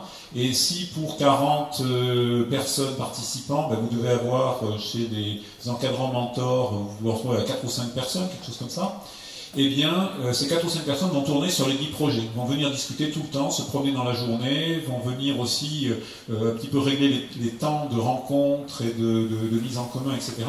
Mais ça signifie du coup que si moi je suis passé, j'ai discuté avec un groupe, peut-être un autre arrive et rediscute et va dire quelque chose de complètement différent. Et on voit ça, c'est assez déstabilisant d'ailleurs quand on le fait avec de jeunes étudiants, parce qu'ils disent, vous ne pouvez pas vous mettre d'accord sur le commentaire que vous pouvez nous faire, on a eu 2 commentaires, ils sont juste opposés. Vous dites, débrouillez-vous. Voilà, ça fait partie du jeu, c'est justement de dire, débrouillez-vous avec, et plutôt ce qu'on va leur dire, c'est débrouillez-vous avec méthode. C'est-à-dire justement, et qui revient à la question des sources qui étaient évoquées là, c'est de dire, pourquoi j'ai dit ça, pourquoi l'autre a dit ça, est-ce qu'il y en a un qui a raison, est-ce qu'il y a l'autre qui a tort, est-ce qu'il y a du faux et du vrai, ou bien est-ce que c'est une différence de point de vue et c'est un angle d'attaque qui est différent. Donc il va falloir que plutôt vous alliez chercher un petit peu ce qui fait le fondement de cette différence, et peut-être qu'en réalité ce que vous allez faire c'est une troisième chose, et que vous allez aller voir encore ailleurs et de manière différente. Donc non seulement on assume, mais on met en place cette contradiction. Et en plus de ça, quand vous avez 10 projets en parallèle, et qui sont des projets que vous n'avez pas choisis en tant qu'encadrant, les chances pour que vous soyez sachant sur les 10 projets, c'est pas très lourd. Lié à ce point que vous développez, il y a aussi des questions qui tournent autour de est-ce que la méthode Wikipédia est applicable à d'autres productions, d'autres projets, par exemple le grand débat, et puis comment faites-vous pour faire émerger, alors c'est plutôt pour vous Joël cette deuxième question, comment faites-vous émerger des projets alors que sur Wikipédia c'est naturel, hein, chacun peut poster une page, voilà, c'est naturel, comment vous faites émerger les projets? Alors, il y a différentes manières de faire, il y a différentes écoles, selon l'origine des gens, ils vont avoir... Le design thinking, par exemple, est très utilisé, ce que je ne dis jamais, moi, par contre, et après, c'est une question de goût aussi. On va peut-être se situer, on va donner un thème général. Donc, par exemple, le projet iGen du MIT travaille beaucoup à partir de la biologie, et des questions qui sont liées à la biologie et à la santé, c'est quand même ça qui en fait le cœur, je crois. Il y a une autre de grande thématique qui est en train d'émerger, qui sont de reprendre les objectifs du développement durable. Parce que les 17 objectifs de développement durable qui ont été identifiés par les Nations Unies, donc constituent finalement une base d'analyse des grandes questions d'aujourd'hui qui est particulièrement intéressante pour rentrer dans le questionnement. Donc on va présenter ces 17-là au départ, disant qu'ils existent, voilà toutes les questions, toutes les problématiques qui sont là, et ça permet quand même de vraiment structurer, ça permet un petit peu d'ailleurs, comme on pourrait l'imaginer du côté de la santé, il y a des parallèles de ce point de vue-là à faire ça, c'est-à-dire que plutôt que de partir des connaissances fondamentales de la biologie, vous partez du patient, quoi, quand vous faites ça. Et là, vous partez des grandes questions complexes qui ne se réduisent pas à une discipline. Hein. Aucun des grands enjeux, des grands 17 enjeux identifiés par les Nations Unies ne se projette sur une discipline universitaire. Vous êtes nécessairement obligé de faire face à toute la complexité de la question si vous voulez la traiter de manière un peu intéressante. Donc il y a cet aspect-là. Un deuxième aspect qui vient aussi beaucoup des gens des écoles d'art et du design, c'est que moi, je me suis vu avec des élèves ingénieurs, et ça les a un petit peu surpris, et pour moi aussi, parce que c'était la première fois que je faisais ça, c'est de dire, mais pour votre projet, si vous n'utilisez que vos connaissances en tant qu'élève ingénieur, vu la façon, le problème que vous êtes en train de traiter, vous allez être obligé de chercher collectivement quelque chose ailleurs dans votre vie. Qu'est-ce que vous faites dans la vie quand vous n'êtes pas élève ingénieur, quoi ? quels sont vos hobbies et quelles sont les choses. Il y a cette idée aussi, pour travailler sur son projet, pour le générer, qui va consister à dire, d'une part, ce que j'étudie, ce que je suis, ma connaissance universitaire et le lien que je peux avoir avec les autres, mais aussi ce que je suis comme personne. Ça signifie, quand vous êtes dans des écoles de design, des écoles d'art, c'est la routine que de faire ça. Ils ont travaillé cet aspect-là qui est comment, en tant que personne, en plus de mes connaissances, de mes capacités, de mes compétences, comment je viens contribuer au projet et comment je viens le nourrir. Et dans ces stratégies-là, tout le monde le fait aussi. C'est des observations, hein, c'est pas des décisions. Maintenant, on commence à avoir l'expérience. Moi, je pense que ce type de workshop, j'ai dû en faire, je sais pas, 20, 30, quelque chose comme ça, peut-être comme touche. Oui, par rapport à la méthode. Alors, utilisable ailleurs. Utilisable ailleurs, je ne sais pas, parce qu'en fait, il est extrêmement difficile, à mon avis, de séparer le projet Wikipédia de sa méthode, puisque en fait, c'est pas l'un précède l'autre, et puis c'est une espèce de mécanique complète. C'est un château de cartes extrêmement fragile. Vous retirez l'encyclopédisme, vous retirez l'unicité des articles, et il ne reste plus rien du projet. Vous retirez la licence libre, la mécanique est terminée. Vous retirez la neutralité de point de vue, je ne sais pas à quoi ça mène. Donc il y a certainement des éléments de mécanique communautaire qui sont réutilisables, très certainement. D'ailleurs, il y a d'autres projets de type Wikipédia, hein. Mais c'est extrêmement fragile. Notamment sur, par exemple, un autre projet de fabrication d'encyclopédie, Google en avait lancé un, c'était Knoll. Et le principe de Knoll, c'était à peu près la même chose de Wikipédia, avec un élément en moins, c'est que chacun pouvait faire son propre article sur un sujet. Et bien, ça n'a jamais marché. Donc, je ne sais pas si c'est transposable à d'autres projets. Et par rapport il y a une question qui tourne autour de quelles sont les thématiques, les sujets majeurs, mineurs dans Wikipédia. C'est une méta-question en fait. Qu'est-ce que ça nous enseigne, l'émergence de ces sujets? Qu'est-ce que ça nous enseigne sur ce qui se passe dans le... Eh ben, ça nous enseigne plein de choses sur les biais du monde et les biais de la société, la sous-représentation des articles sur par exemple les scientifiques femmes, la sur-représentation de la culture occidentale, sur-représentation qui est due aussi au cadre technologique, hein, qui est beaucoup plus accessible aussi à un occidental moyen qu'à quelqu'un qui va être sur un smartphone dans un pays africain. Donc ça nous enseigne beaucoup de choses sur les biais. Ça nous enseigne des choses aussi sur l'accessibilité des sources. Et là, c'est un vrai problème politique. C'est-à-dire que si vous voulez voir émerger des choses dans une encyclopédie type Wikipédia, il faut libérer les sources. Et si ces sources sont cloîtrées au fin fond d'une bibliothèque ou sous une montagne de copyright, elles seront jamais accessibles, on ne pourra pas le faire. Donc notamment, il y a des problématiques sur l'open science et la publication. Alors ça commence à émerger, et j'ai l'impression que le mouvement wikipédien est plus un aiguillon qu'un réceptacle dans ce problème-là, notamment avec les discours des ministères sur la publication d'open science. Ça nous apprend des choses. On ne peut pas créer d'articles encyclopédiques si on n'a pas de source, nous. Mais les biais de société se retrouvent à tous les niveaux. Quel intérêt peut-on... comment dire, quelle place pour le contrôle des connaissances ou pour la diplomation dans ces nouveaux environnements? Ouais, c'est pour vous. Oui, ça aussi, c'est... Des risques de l'improvisation, j'ai oublié de parler de ça. Il y a deux choses. Une chose, c'est déjà que donc c'est la diplomation et le contrôle des connaissances, qui va aussi avec la validité des propositions et finalement quel est le risque que prennent les étudiants, les participants, quel est le risque qu'ils prennent déjà.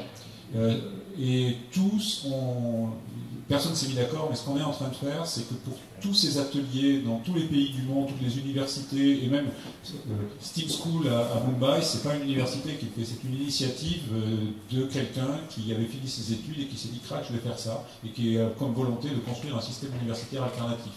Et il a une bonne raison pour ça, c'est qu'il constatait que notamment en Inde, il semble-t-il, moi je ne le savais pas, il y a une partie des ingénieurs qui ont quand même beaucoup de mal à trouver du boulot, quoi. Et en se disant, je vais essayer d'avoir une approche qui est peut-être plus adaptée à mon environnement premier. Donc, parenthèse fermée. Mais dans tous les cas, ce que l'on voit, c'est que Genève a ouvert un master qui est extrêmement ancré sur ces méthodes pédagogiques-là. Et tous les projets des étudiants sont accessibles. C'est-à-dire, si je vous donne l'adresse, qui s'appelle SDG in Progress pour la partie donc liée aux objectifs de développement durable, eh bien, tous les projets des étudiants sont en ligne de manière ouverte et accessible. Donc ça, c'est une partie importante de l'affaire. Ça signifie que tous les participants, mentors et étudiants se mettent d'accord pour dire on présente publiquement à la fin et on publie, on documente et on ouvre complètement. Donc ça, ça rejoint un petit peu, me semble-t-il, ce qui était dit pour Wikipédia. La question de la validité et de la robustesse du système est ancrée sur le fait que ça veut être un système ouvert et partagé. Maintenant, sur l'évaluation et comment on fait quelque chose avec ça. C'est pas la partie la plus simple. Donc j'ai dit que c'était pas un système qui était complètement stabilisé. Ceci étant dit, quand on regarde, ce qui se fait là est quand même beaucoup, et très proche, pardon, de ce qui se fait depuis très longtemps dans les écoles de design et dans les écoles d'art, et ils ont des systèmes d'évaluation qui sont en place depuis longtemps, et finalement qu'on reprend implicitement. Qui va avec la question, oui c'est ça, qui va avec cette question-là, avant même l'évaluation. Le dernier atelier que j'ai fait à Shenzhen, j'ai vu arriver en gros une délégation à la fin de la semaine d'étudiants, des étudiants très brillants, très costauds, qui étaient là pour les étudiants de niveau master et de toute discipline. Et à la fin de la semaine, ils sont arrivés, c'était pas une agression du tout, c'est une question positive, en disant « Est-ce que vous pouvez nous dire ce que nous avons appris ?» Comme ça, ils m'ont dit « Non, on voudrait prendre 2 heures de temps et vous nous expliquez ce que nous avons appris. » Vous allez dire, normalement vous devriez le savoir, parce que vous pouvez le faire pendant une semaine, quand on était ensemble. Et je dis, non, de votre point de vue, vous qui êtes venu de France et qui avez travaillé pendant une semaine avec vous, qu'est-ce que vous diriez que nous avons appris? Et sous-entendu quand même, par rapport à ce que nous faisons d'habitude en Chine, nous avons du mal à apprécier cette semaine-là et à voir quelle est pour nous la valeur ajoutée, qui va avec la question de l'évaluation. Et donc l'université de Tsinghua, je crois que c'est la première ou la deuxième université de Chine. Je pense que le président actuel en sort. Donc en gros, c'est l'équivalent chez nous des toutes meilleures formations qu'on peut avoir. Et c'est pas volé, les étudiants en face, ils sont vraiment bien. Et donc, quelle réponse je leur ai faite? Quelle réponse je leur ai faite? Et finalement, je leur ai dit, écoutez, me semble-t-il, on discutait un petit peu de la façon qu'ils avaient d'apprendre, donc la façon d'apprendre habituelle, c'est celle qu'on connaît par ailleurs, donc des cours, etc. Et je leur dis finalement, dans les formations habituelles, celui qui bosse le plus, c'est le prof. C'est sérieux. Celui qui bosse le plus, c'est le prof. Si vous faites un cours une année, l'investissement pour préparer votre cours est juste monstrueux. Dans ces formations-là, celui qui bosse le plus, c'est clairement l'étudiant. Et alors, je leur disais finalement, pourquoi c'est moi qui travaille le plus quand je prépare un cours? Parce que je suis en train de choisir à nouveau, je suis en train de choisir les questions et les réponses. Je suis en train de choisir la thématique, je suis en train de définir quelles sont les priorités dans les connaissances que vous devez acquérir, je suis en train de définir le niveau auquel vous devez monter, le système d'évaluation et les compétences que vous devez avoir. En gros, c'est moi qui ai tout fait, quoi. Et comme vous êtes des étudiants d'un très haut niveau et qui savent ce que c'est qu'apprendre de manière un peu linéaire semaine après semaine, ça ne vous résiste pas. Ça, c'est vraiment pour eux, enfin pour ici aussi, partout, des étudiants bien formés, quand vous êtes au niveau d'un master et d'un bon niveau, un système comme ça, ils se mettent comment dire, dans la bonne posture, et effectivement, ça dégage. Là, ils m'ont dit, mais on a perdu du temps. Je leur ai fait, oui, vous avez perdu du temps, vous avez eu du mal, c'était compliqué, et vous avez souffert. Parce qu'en fait, c'est très exigeant, c'est ce type de formation. Et j'ai dit, si vous regardez, on vous a fait travailler sur les objectifs de développement durable. Les objectifs du développement durable sont des objectifs. Ce sont des questions qui ont été identifiées. Personne n'a apporté de réponse. Et donc, vous vous êtes confronté au fait que pour une fois, eh bien, et d'ailleurs, moi, comme professeur, je n'ai absolument pas la réponse aux questions auxquelles vous êtes confronté. Je suis incapable de faire beaucoup mieux que vous. Et je leur disais que c'était finalement une des premières fois qu'ils étaient dans cette posture qui se rapproche d'ailleurs pas mal de la posture des chercheurs en sciences, des chercheurs universitaires, ou peut-être dans d'autres domaines, parce que moi je suis enseignant et chercheur universitaire, c'est l'essentiel de ce que j'ai fait de ma vie, donc j'imagine qu'il y a d'autres endroits dans l'activité professionnelle où on se retrouve dans ces situations-là, mais qui consistaient à dire, vous n'avez pas la réponse à une question posée, il n'y a pas de réponse unique. Il n'y a pas simplement quelque chose qui est à produire, qui est attendu et qui est évaluable de manière automatique. Et vous pouvez vous retrouver avec des différences de point de vue, et vous pouvez vous retrouver avec des difficultés, et ne pas avoir une complète certitude de ce que vous pouvez faire.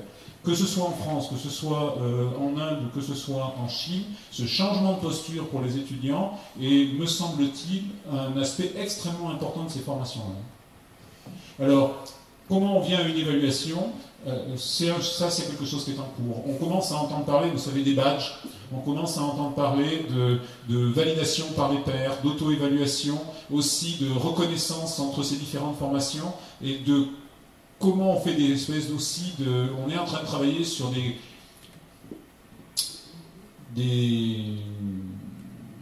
livres de compétences en quelque sorte, et qu'est-ce que moi je décide, moi comme étudiant, qu'est-ce que je décide de... Comment j'identifie, alors là-dessus quand même, sur cet aspect-là, c'est quand même quelque chose que je maîtrise bien, et donc je prétends que je maîtrise ceci bien, que c'est un approfondissement que j'ai fait, que c'est quelque chose que j'ai vraiment travaillé, et je demande finalement aux personnes avec qui j'ai travaillé, aux encadrants qui étaient là, et peut-être à d'autres personnes qui connaissent bien cette compétence que je déclare avoir acquise, de la reconnaître ou pas la reconnaître. Ça se rapproche, par exemple, il y a d'autres communautés qui ont des pratiques de ce type-là. Il y en a certains qui ont ces pratiques-là depuis quelques siècles. Des gens qui ont ce type d'évaluation auquel on peut se comparer là-dedans, qui n'est pas très habituel pour les universitaires, c'est les compagnons du devoir. Quand vous regardez les systèmes d'évaluation des compagnons du devoir, cette façon de ne pas simplement avoir une évaluation avec des notes et des exercices extrêmement normés et cadrés, eh bien, de plus être dans une reconnaissance liée au fait qu'on se promène et qu'on ait une reconnaissance collective en quelque sorte, c'est quelque chose qu'ils ont pratiqué. Le Tour de France, qui maintenant est un tour mondial, est quelque chose qui ressemble à ça. Alors en plus, on a les outils. C'est-à-dire ce que vous décriviez pour Wikipédia avec le système de connaissances, ça signifie que maintenant, publier ce que j'ai fait, publier les projets sur lesquels j'ai travaillé, annoncer effectivement une compétence, quand vous commencez à l'annoncer, ça veut dire vous l'annoncez, en 3 clics, vous avez accès à ce que quelqu'un déclare être sa compétence. Et quelles sont ses sources, en quelque sorte, comme on a là. Donc on voit bien, il y a des stratégies comme ça, LinkedIn, des choses comme ça qui commencent à être aussi dans des visions qui commencent. Bon, c'est plutôt des gens comme moi qui s'inspirent de ces réflexions qui tournent autour de ces systèmes d'évaluation. Mais c'est une question. Je ne crois pas que quelqu'un puisse dire aujourd'hui qu'on est arrivé là. Au CRI, c'est vraiment une réflexion très importante et en route avec François Ténéi, avec tous les gens autour, qui est quelque chose qu'on travaille. L'enseignement dans l'agronomie, et je pense aux gens de Caen, en Normandie, sont aussi en train de travailler sur ces questions de badge pour aussi travailler ces systèmes d'évaluation et notamment d'apprentissage par le faire. Comment on vient travailler ça et comment on le fait reconnaître de manière objective et partageable et de manière validée et solide. C'est un chemin en route, c'est une question qui se pose, on n'est pas arrivé. Alors en écho, et ça sera la dernière question pour vous Willy, parce qu'on parlait justement de base, de personnalisation, est-ce qu'il n'y a pas une contradiction entre le principe de dépersonnalisation, on ne sait pas qui, l'existence d'une page personnelle et l'historique des contributions par rapport à ce qu'on vient de se dire sur les badges, la connaissance? Si, enfin, une contradiction, je ne sais pas, en fait, c'est une mécanique qui se met en place aussi. Il est sûr et certain que le projet ne peut pas marcher sans la dépersonnalisation, mais d'un autre côté, les gens ne sont pas tous altruistes par nature ou ne sont pas forcément tous altruistes à 100%, et ils recherchent aussi une reconnaissance et une interaction sociale. Ils ne cherchent pas ils cherchent pas forcément la perte de leur personnalité. La dépersonnalisation, c'est surtout vous ne venez pas avec votre ego, votre CV et votre couche de personnalisation de la société. Par contre, vous gagnez une personnalité de Wikipédia. Il se passe quelque chose d'extrêmement important dans Wikipédia, c'est qu'il y a, au-delà de la dépersonnalisation, il y a une reconnaissance communautaire. Les pages de discussion permettent de discuter, de dire moi j'ai bien aimé ta contribution à tel article, il y a même des labels sur les articles, on peut se donner des badges, des médailles, et il y a surtout une reconnaissance, et on va gagner en autorité dans la discussion aussi par son vécu de Wikipédien. Moi ça fait plus de 10 ans que je contribue, j'ai des dizaines de milliers de contributions, il est à peu près sûr que ma parole communautaire n'a pas exactement le même poids que quelqu'un qui arriverait, donc ça c'est extrêmement important. Et puis il y a un processus de valorisation qui est un moteur aussi qui est évident et qui fait partie de toutes les communautés sociales, quelles qu'elles soient. Et ce qui est très intéressant au niveau de la dépersonnalisation, À l'heure actuelle, il y a un débat notamment sur le monde numérique, sur le rôle de l'anonymat, le problème de l'anonymat et de l'identification. Sur Wikipédia, ce qui se passe, c'est que les 99% des contributeurs sont sous pseudonyme. Le pseudonyme, c'est la bonne distance. Vous n'êtes plus identifié par votre personnalité civile, par contre vous êtes identifiable par votre communauté et par vos pairs, et donc du coup vous gardez une identité et une personnalité, mais qui n'est pas celle de l'extérieur au projet, et pour nous c'est absolument fondamental. Moi je côtoie des Wikipédiens depuis des années et des années, je ne connais pas leur nom, je ne connais que leur pseudonyme, je rencontre ces gens-là assez régulièrement. Mais ils sont reconnus par leur communauté. Par la communauté. Merci beaucoup messieurs. On peut vous remercier de ces échanges. Il reste quelques questions, on pourra les prendre après autour du pot qui va nous réunir tous. Et je vous laisse la parole pour nous parler du projet Booksprint. Alors c'est donc le grand retour de Pipo et Chico pour vous expliquer le projet donc, de Booksprint. Alors on est reparti, vous allez le comprendre sur les principes qu'on nous a expliqués là. L'idée c'est donc d'avoir cette conférence, d'avoir celle du 15 mai qui sera vraiment sur la question de l'intelligence collective appliquée à la gouvernance. On aura d'autres intervenants là-dessus. Et l'idée c'est donc de reprendre la tragédie dont tu nous parlais tout à l'heure, c'est-à-dire de s'enfermer pendant 5 jours, au mois de juin probablement. On avait pensé à une grotte du Quercy, mais ce sera plus probablement un château du CNRS. C'est beaucoup plus chic. Pendant une semaine, pour écrire un ouvrage sur l'intelligence collective en intelligence collective. L'idée, voilà, oui. L'idée, il y aurait même probablement un chapitre consacré à cette expérience d'intelligence collective. L'idée c'est le loft version IFSC. Oui, voilà, l'idée, c'est donc d'avoir entre 10 et 12 volontaires qui viendraient participer de façon assez intense, écrire un bouquin en 5 jours. Moi, je suis journaliste, je ne suis pas la seule qui, mais ça demande un peu de taf. Ça demande aussi d'avoir une certaine préparation quand même, en particulier avec ces deux conférences, mais d'autres façons de se renseigner, bien sûr, et de sortir cet ouvrage, probablement à la rentrée, et qui sera distribué à la promotion suivante, en septembre prochain, quand arrivera la nouvelle promotion. Alors, ce n'est pas la seule façon de contribuer à ce projet, puisque ça concerne 10-12 personnes, et nous sommes très largement inspirés des pratiques de Willy Robert et de Wikipédia, qui est que vous tous qui avez des parcours professionnels variés, et c'est tout ce que disait, je ne sais plus qui, tout à l'heure, qu'il est important d'avoir justement une variété d'expériences, de parcours, de compétences. Vous pouvez tous contribuer, parce que probablement que dans vos métiers, vous avez des expériences liées à l'intelligence collective, et que vous pouvez tous contribuer à des articles qui viendront nourrir ce livre-là. Évidemment, comme Wikipédia, ils pourront être modifiés, amendés, réécrits et tout ça, parce qu'il s'agit de faire un livre cohérent et pas juste de faire une somme de plein d'idées de plein de gens. Mais en tout cas, vous pouvez tous, alors les modalités, j'ai pas de quoi écrire, mais les modalités c'est très facile, il suffit d'écrire un papier de la longueur que vous voulez, et de l'envoyer, l'adresse est aihest@gmail.com, donc c'est assez simple. Et que ce soit les anciennes promos, les vieux, tout ça, ou la promo actuelle, ou la promo actuelle, vous êtes tous invités à contribuer dans vos domaines, vos expériences. Je sais qu'il y en a de l'armée, il y a des intermittents du spectacle, il y a des journalistes, il y a des universitaires, des administratifs, enfin je connais normalement tous les profils. Pardon ?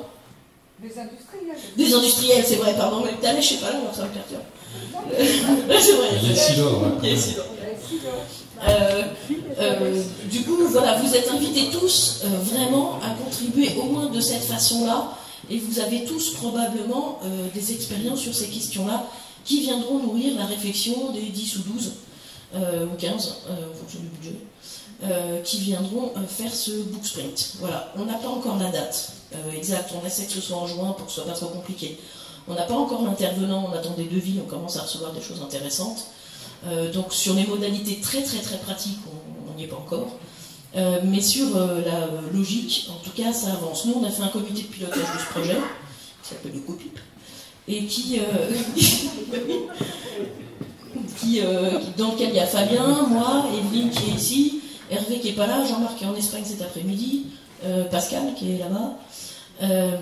Et on avance. Merde, je t'ai oublié, Isabelle, pardon.